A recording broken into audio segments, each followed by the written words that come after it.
one aspect of community change, which actually started during the Second World War but persisted, was the proportion of families where someone worked off-farm as being full-time farmers. During the war, it was an emergency need, but it was through the 50s and 60s it became, in a sense, standard practice, or happened more and more frequently. And so there was less social interaction at the community level because the families were busier with, in most instances, 2 jobs, sometimes 3 jobs. That is, the farming and both people working off the farm part of the time. So that seems to me that the 50s and 60s was the era in which that became a permanent kind of change. Yeah. Can farms make it now without a second income? Can farmers make it now? The necessary scale, of course, keeps creeping upward.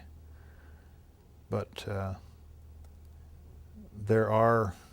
I can think of a number of farm families in our community that are doing really quite well. In some instances, the spouse is not working, puts some time into the farming operation. In others, the spouse is working off-farm, but it's not a matter of necessity.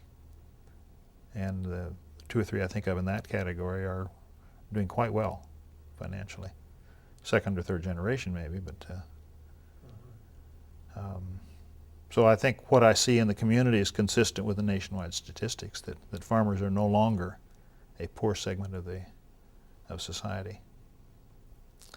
And it's both phenomenon of a spouse working off the farm and the increasing scale. Yeah. Is increasing scale by itself bad?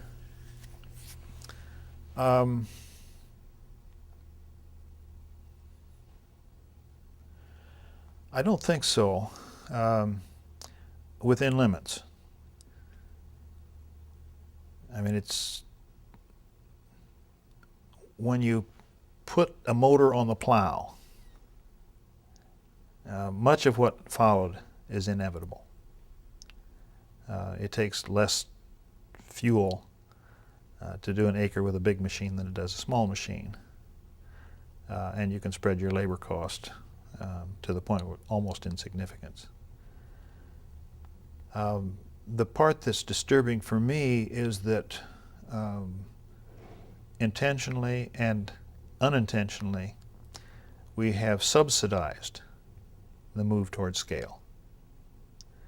And I don't see any sociological excuse for that. I think that's to have promoted this was to the detriment of rural communities.